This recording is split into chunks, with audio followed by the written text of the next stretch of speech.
voilà au Vallon de Combo au départ de la rando.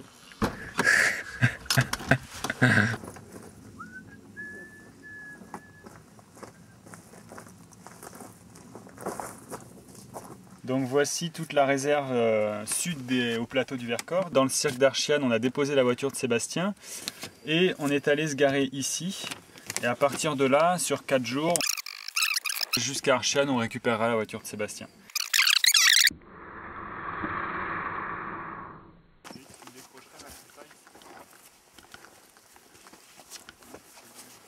Nous sommes dans un vallon qui contient 80% de la flore française. Le soleil ayant fait son apparition, nous enlevons des couches de vêtements.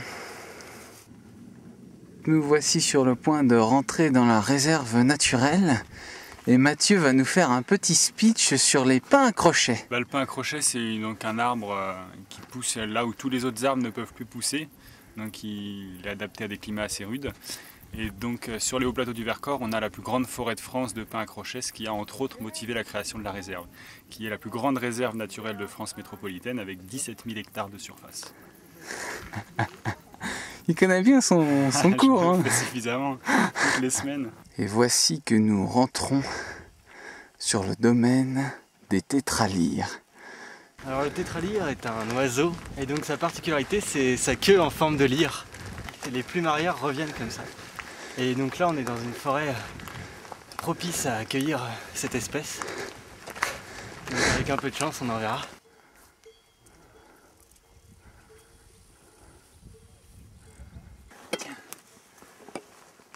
Du fenouil sauvage, Ouais, je peux sentir. ça. Oh purée, ça sent fort.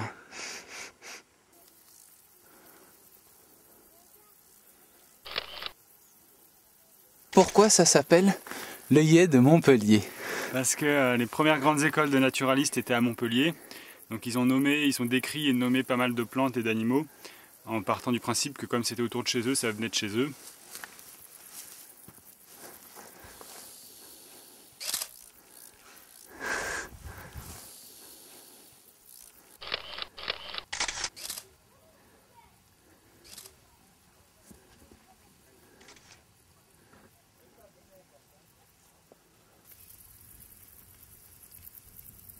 Le Vercors, c'est une grande forteresse entourée de falaises. Donc c'était un lieu assez stratégique pour installer la résistance. Donc le premier maquis de France s'est installé ici, enfin ici, dans le Vercors, mais plus à l'ouest. Ouais. Et quand les Allemands ont instauré le STO, beaucoup de jeunes... Le service du travail obligatoire. Tous les jeunes de Grenoble, de Lyon, de toutes les villes avoisinantes sont montés sur le Vercors, renforcer les effectifs de résistants. Les Allemands sont quand même venus ici et ont zigouillé pas mal de monde. Alors l'histoire, c'est en gros, après on ne sait pas tout, mais le but, il y avait un plan qui s'appelait le plan montagnard qui avait été mis en place, qui avait été validé par des hauts représentants de la résistance. Et le but était de se servir du Vercors comme d'un cheval de Troie, où des alliés seraient parachutés pour descendre après libérer les villes de Grenoble, de Die, tout ça. Et puis finalement, les Alliés n'ont jamais atterri. C'est les Allemands qui ont atterri à la place, qui ont massacré un peu tout le monde, etc. Donc il y a des hypothèses comme quoi le Vercors aurait été sacrifié par le gouvernement pour mobiliser les Allemands à cet endroit-là. Mais c'est que des hypothèses.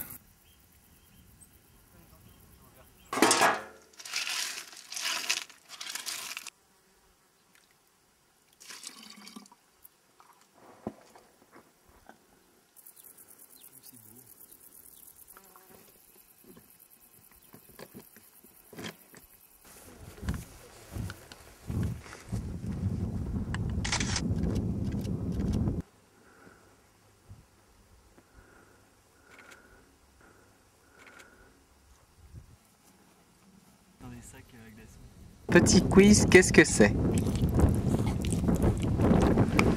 Je crois que ça a déjà fait une victime là derrière. Alors quel est le secret de votre recette?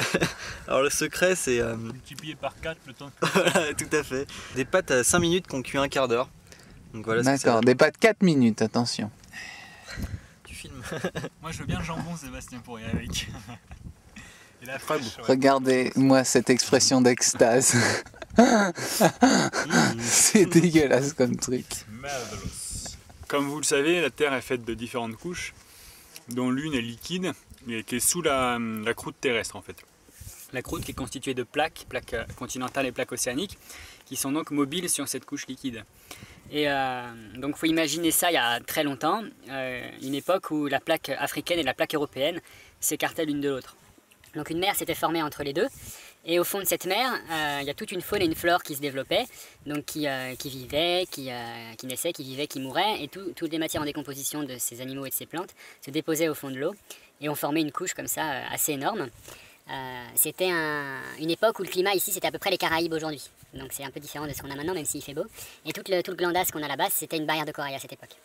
Donc toute cette couche de matière en décomposition, à force de subir les grandes pressions de son propre poids plus celui de l'eau au-dessus, ça a formé le calcaire, donc c'est toute cette roche qu'on a, autour de nous, c'est du calcaire. Donc tout le massif du Vercors est pratiquement intégralement calcaire, donc issu de ces matières en décomposition. Et puis un de ces jours, les plaques ont changé de direction et elles se sont mises à se rapprocher. Donc la mer a disparu et quand les deux plaques se sont rencontrées, ça a brassé énormément de roches en profondeur qui ont percé un peu toute cette couche de calcaire qui n'était pas encore tout à fait roche à cette époque, enfin voilà, après je sais pas trop.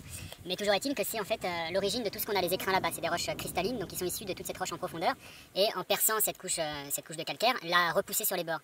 Donc ça explique pourquoi en fait quand on regarde une carte du massif alpin, on a des roches cristallines au milieu, d'une manière assez générale, et tout le pourtour est calcaire. Donc le Vercors ici, au nord la Chartreuse, après les Bauges, le Jura, etc. Au sud c'est les Baronnies, le Luberon, ainsi de suite jusqu'à Nice. Et voilà.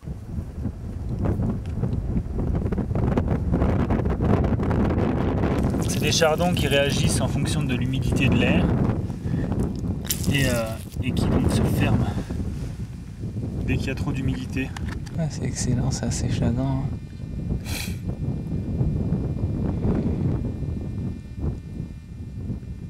Ça va continuer comme ça longtemps ou pas?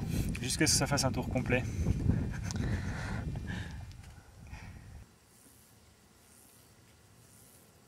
Et voici un cialet. C'est le témoin du travail continuel de l'eau, qui a tout simplement creusé un puits dans le calcaire, parce que le calcaire est soluble dans l'eau. Donc ça met des milliers d'années à se former, mais il suffit qu'à cet endroit-là, il y ait eu du calcaire un peu plus tendre, et ça a creusé tout simplement. Allez, deux.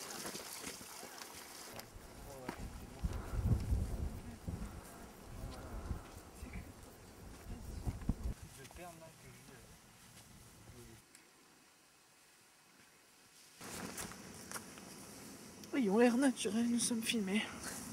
Bien. Je vais un petit peu nettoyer mon bol.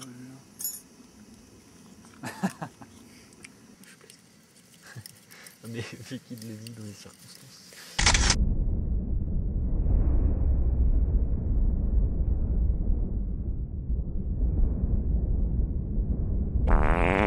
Donc Mathieu, peux-tu décrire l'odeur qu'il y a à l'intérieur de la tente? Il y a une bonne odeur de pain un peu. Là je vais sortir le chocolat. Chocolat aux cerises, donc il va y avoir un peu d'odeur de chocolat.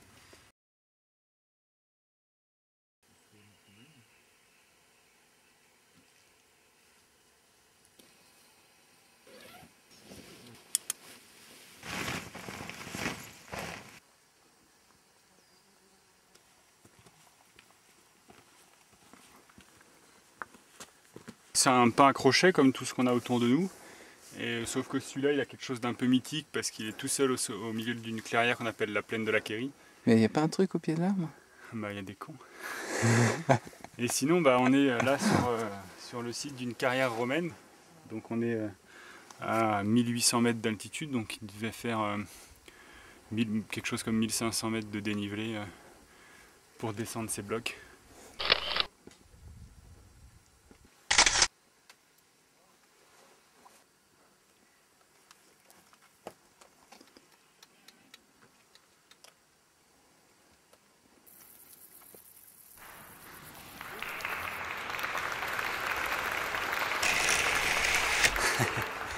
Quand ils sont tout neufs, qu'ils sortent de l'œuf du cocon, tous les jeunes blancs-becs prennent les vieux mecs pour des cons. Quand ils sont venus, les têtes chenues des grisons, tous les vieux croutons prennent les genoux pour des cons. Moi qui balance entre deux âges, je leur adresse à tous un message. Qu'on ait 20 ans, qu'on soit grand-père, quand on est con, on est con. Après, il y a un couplet que je sais plus. Et ensuite? entre vous plus de controverses, con caduc ou con débutant. Petit con de la dernière averse, vieux con des neiges d'antan. Petit con de la dernière averse, vieux con des neiges d'antan. Tout, tout. C'est nul.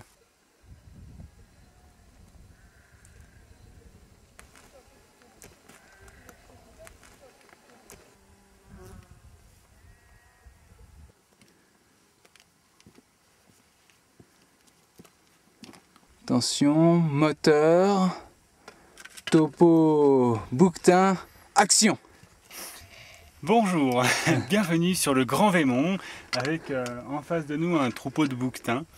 Donc le bouquetin des Alpes est un ongulé, donc un animal avec des sabots, dont les sabots sont très mous et adaptés à évoluer sur des grosses dalles très en pente en fait.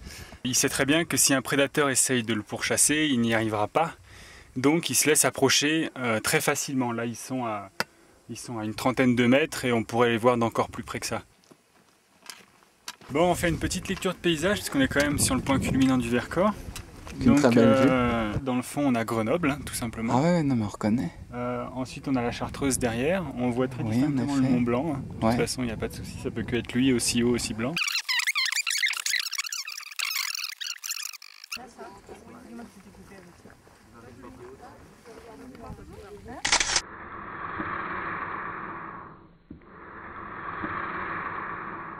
De retour de notre vadrouille en haut du Grand Vémont, nous récupérons nos affaires que nous avions cachées derrière un pain à crochet. Et nous allons enfin pouvoir déjeuner. Il est 14h passé et donc nos estomacs vont être ravis.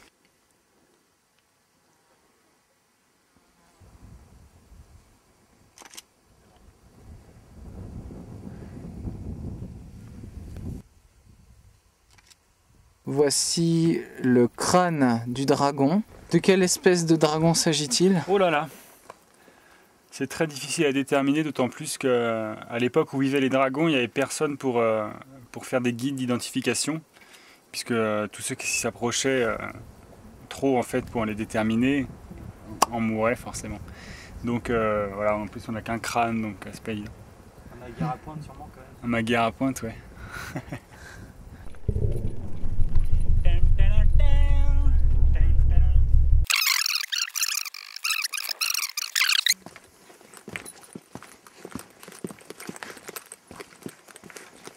Nous venons de traverser un lapia, c'est En dû à effet. l'érosion de l'eau et de la glace.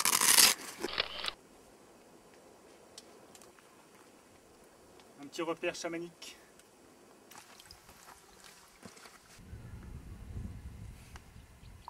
Faites bouillir 1 litre d'eau. Ramenez à feu doux.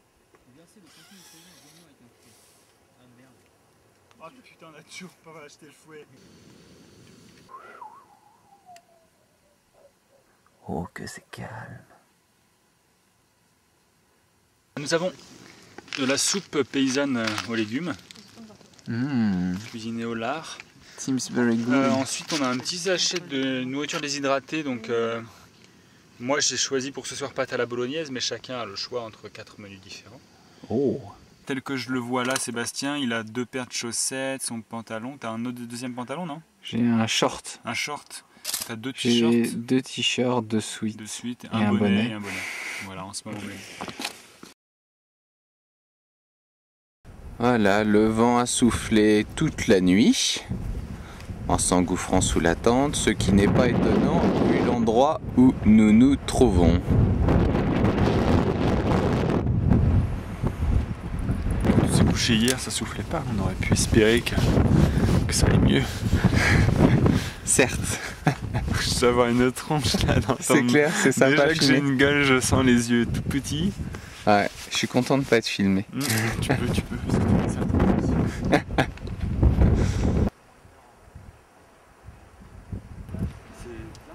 Et où déjeunons-nous donc? Bah à l'abri du vent derrière les nuits. Voilà, je vous emmène. On est à l'abri du vent ici, tu penses? Ouais, sans souci. Sébastien, mets ton thé avant que ça refroidisse.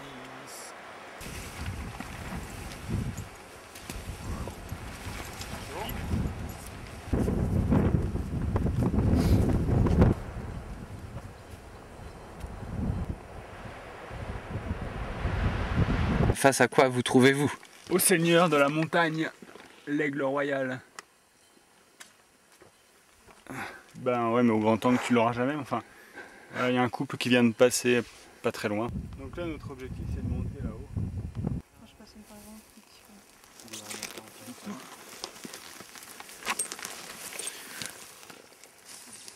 Allez, du chien? Ou du loup. Quand un animal meurt, il y a tout un tas de bestioles qui vont se jeter dessus, les vautours, les renards, éventuellement même les loups, quoi, enfin tout un tas de bêtes. Et donc chacun va un peu emporter des parties, des morceaux, et le squelette va se retrouver un peu séparé de lui-même. Et donc c'est pourquoi nous trouvons ici à peu près 200 mètres, 100 mètres du crâne, certainement une autre partie de l'animal. On est sur une crête assez exposée, donc en fait tous les arbres qui sont morts ici ont pris la foudre à un moment donné de leur vie. Voilà une plume de vautour fauve, donc qui témoigne absolument pas de la taille de l'animal en question. Tiens David, puisqu'un vautour fauve c'est un grand rapace charognard qui peut faire une envergure de près de 2,80 m au maximum. Et donc ils ont été réintroduits dans le Vercors il y a de ça 11 ans maintenant, puisque l'homme l'avait exterminé tout bêtement. Depuis 11 ans que le programme a commencé, les premières reproductions réussies ont eu lieu l'année dernière seulement.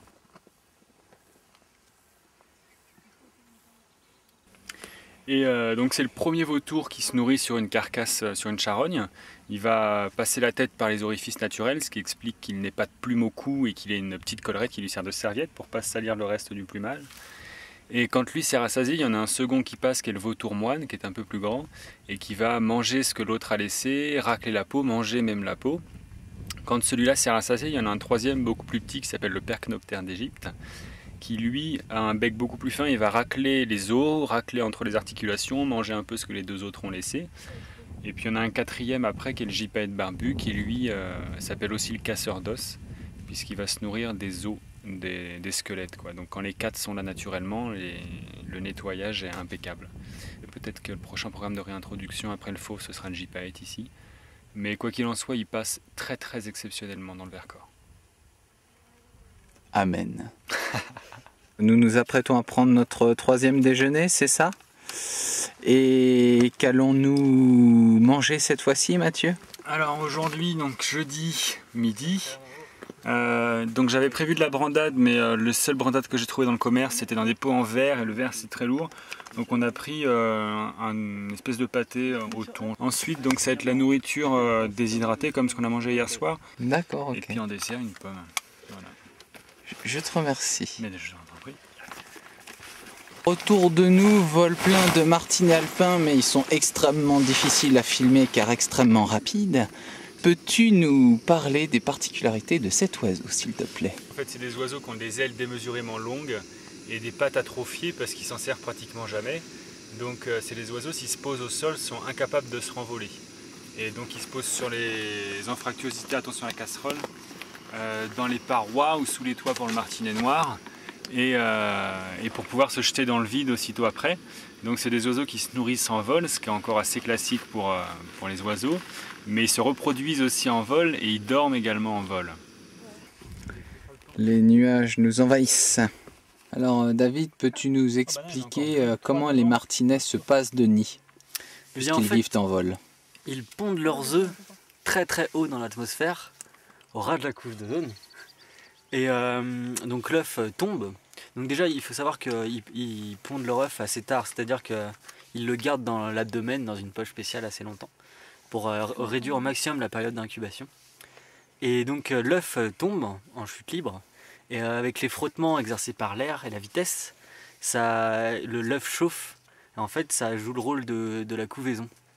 Et donc ce qui permet à l'œuf d'éclore avant de percuter le sol, et au poussin déjà bien avancé d'ouvrir ses ailes et de s'envoler. Merci, c'était très intéressant. Ouais, un petit détail qui n'est pas négligeable, c'est que là on est à 1800 mètres d'altitude. Donc eux ils vont aller au banc de la mer pour gagner déjà cette hauteur là, pour que l'œuf ait un maximum de hauteur pour se développer en fait. D'accord. Et donc c'est pour ça que les martinets sont migrateurs. Voilà, ils sont migrateurs pour aller pondre leurs œufs au-dessus de la mer. D'accord, merci beaucoup. Pas de rien. Le grand Apollon est un des plus grands papillons de France, typiquement espèce de montagne qu'on va trouver en haute altitude, puisque la chenille qui est déjà formée dans l'œuf à l'automne va passer l'hiver comme ça, de cet état-là, sous la neige, et a besoin de ça pour son développement. Et donc c'est un papillon qui a disparu de certains massifs comme les Vosges, comme les Cévennes, à cause du réchauffement climatique, où il monte au plus haut et au bout d'un moment il ne peut plus monter. Donc,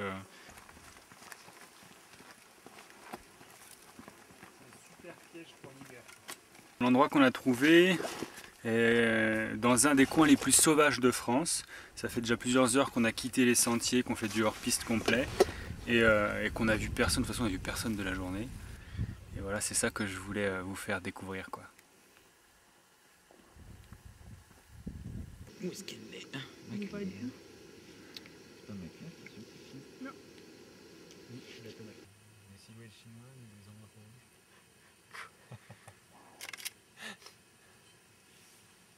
Ah non, ils viennent vers nous. Oui, ils vont là-bas. Bah, celui de là-bas, là, c'est. Là, putain. Il va faire mauvais demain, Sébastien. Pourquoi ça? J'ai mes oignons qui me lancent.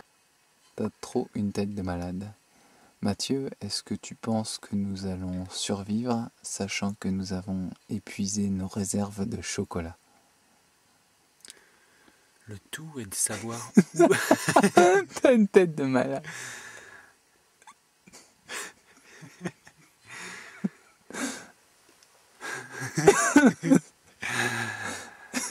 Nous chercherons par tous les moyens à nous procurer leur chocolat à eux.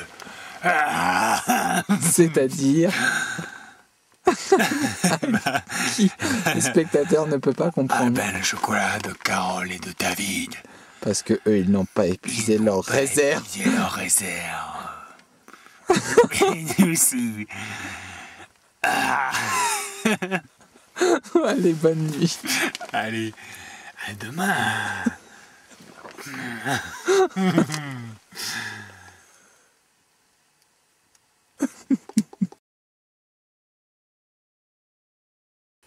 Alors Mathieu, qu'as-tu entendu ce matin?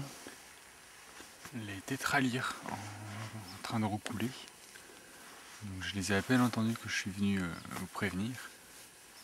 On essaie d'aller les voir. Ce qu'il y a, c'est qu'ils chantent souvent avant que le soleil se lève, et dès que le soleil arrive sur eux, ils se taisent, ils se planquent et on ne les voit plus. Donc là c'est un peu tard, j'espère qu'on aura l'occasion de les voir. Mais rien n'est moins sûr. Bon alors Mathieu, finalement nous rentrons brocouille de la petite brocouille d'image du moins. La petite balade avant le petit déjeuner. Oui, il n'y avait pas de galinette cendrée dans les arbres. Et surtout, nous n'avons pas vu les tétralyres. Voilà. Ouais, pas de tétralyres. En fait, je pense que l'explication logique à tout ça, c'est que vous vous êtes levé beaucoup trop tard. Putain, c'est des boutins qui se battent à tous les coups. On s'approche doucement. On va surtout attendre de voir un peu d'où ça vient. Putain, prépare-toi, ils vont sortir. Putain, prépare.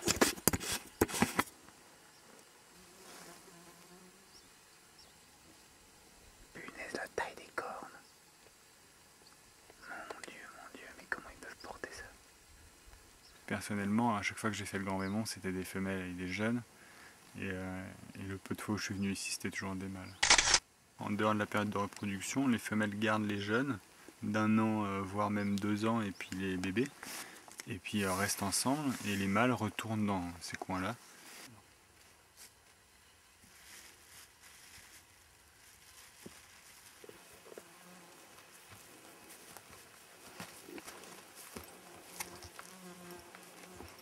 Peux-tu nous montrer ce que tu viens de trouver? Là c'est une plume en fait, mais avec une forme assez particulière. Il faut imaginer, c'est une plume de la queue, et l'autre plume de la queue pareil, qui va faire la même forme de l'autre côté, en symétrique, et ce qui va donner une forme de lyre. Et en fait c'est donc une plume de la queue du tétralyre. On comprend mieux maintenant pourquoi il s'appelle comme ça grâce à cette plume. Voilà. Donc tu cherchais depuis une bonne trentaine d'années, c'est Au ça? moins c'était la plume qui manquait à ma collection. Et c'est maintenant chose faite, donc voilà. Je peux mourir.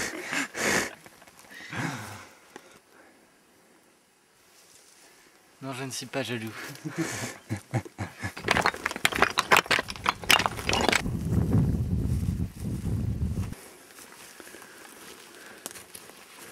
Dieu. Je vais pouvoir m'envoler avec ça.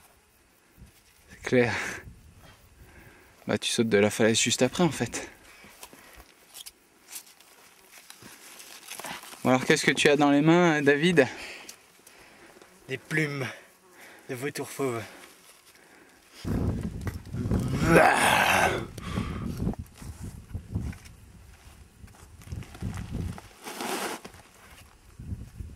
putain, elle est plus grande que le tapis de sol celle-là.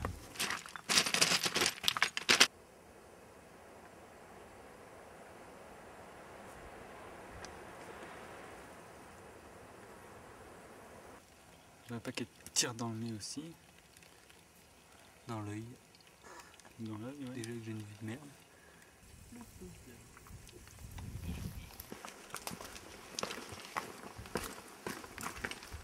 Petit topo sur cette fleur sympathique. C'est donc l'aconite vénéneux. Les aconites ont la particularité d'être particulièrement virulentes, puisque ce sont en fait les plantes les plus mortelles qu'on ait en Europe. Elles contiennent une substance qui à très faible dose suffit à tuer un homme, en passant par tout un tas de troubles, troubles nerveux, troubles de la vue, troubles cardiaques, tous ces trucs-là, quoi. Et donc tu meurs à terme dans d'atroces souffrances, quoi. Allez, Et d'ailleurs, je pense qu'on peut bifurquer sur autre chose. Donc celle-ci, c'est la vénéneuse. Il y en a une autre qui est en fait la plus mortelle, qui est l'aconite napelle, qu'on a aussi beaucoup dans le Vercors. David avait une théorie sur l'étymologie du nom d'aconite napelle, qu'il va nous expliquer. Ah, je suis sûr que ça a un lien avec le napalm. Pas du tout. Pas du tout. Ah. En fait, l'aconite napelle était utilisée par les Romains pour empoisonner leurs frères ou sœurs. Et du coup, en fait, ils servent, enfin ma théorie, ils servaient une tisane, par exemple, à mon frère. Je sers une tisane à mon frère. Il boit une gorgée. Et donc là, je lui dis que j'ai empoisonné la tisane avec l'aconite napelle. Et du coup, ça sert à rien qu'il appelle quelqu'un. Donc c'est l'aconite n'appelle personne, en fait, tu vois. Ah, ouais, je pense que c'est une bonne théorie. Mec, c'est la bonne. Tout à fait.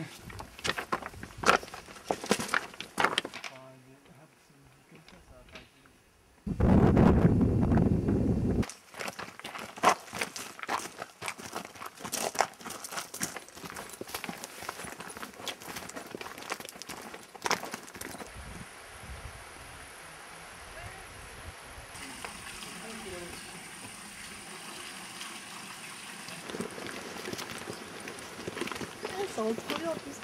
Voilà, je laisse à notre guide l'honneur du mot de la fin. Ben voilà, ça y est, ça fait 4 jours. 4 jours d'autonomie complète sur les hauts plateaux. Donc, moi, en ce qui me concerne, je trouve qu'on s'est bien régalé, on a eu du beau temps. Et j'espère que ça vous a plu et que vous reviendrez quand je recommencerai à vous proposer ça. Voilà, au revoir. Au revoir. Eh bien, finalement, tout rentre sans problème. Elle est où, Carole? Ah, tu es là? Coucou. Et voilà, c'est nickel. Allez!